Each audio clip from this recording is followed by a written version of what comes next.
रबीउल अव्वल के मौके पर मैं एक खास पैगाम मुसलमानों को देना चाहता हूँ। आज का मुसलमान कहता है लौहो कलम तेरे हैं लेकिन मैं दाढ़ी नहीं रखूंगा। कि मोहम्मद से वफा तूने दाढ़ी मुनाकर। मुसलमानों शर्म महसूस करते जाएं कि मोहम्मद से वफा तूने सूद खाकर, कि मोहम्मद से वफा तूने जिना करके, कि मोहम्मद से वफा तूने नमाज छोड़ के, कि मोहम्मद से वफा तूने बेटी का हक खा के, कि मोहम्मद से वफा तूने जुल्म करके, कि मोहम्मद से वफा तूने माँ को तकलीफ देकर, कि मोहम्मद से वफा तूने बाप को सताकर, कि मोहम्मद से वफा तूने पतंगबाजी करके, कि मोहम्मद से वफा तूने नाचा टापा करके, कि मोहम्मद से वफा तूने म्यूजिक चलाकर, कि मोहम्मद से वफा तूने इंडिया का गाना सुन के, कि मोहम्मद से वफा तूने कुत्ते लड़ा के, कि मोहम्मद से वफा तूने बहनों का हक खाकर, कि मोहम्मद से वफा तूने पड़ोसियों को तंग करके, कि मोहम्मद से वफा तूने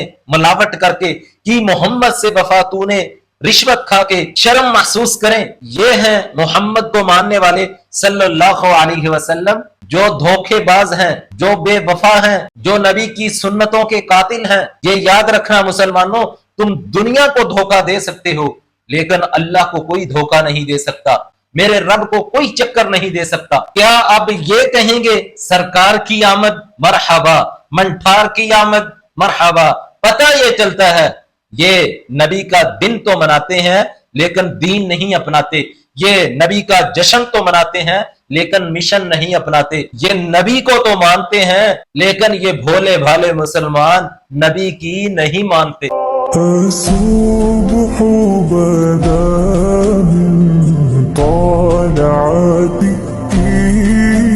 والليل دجى من ضفرته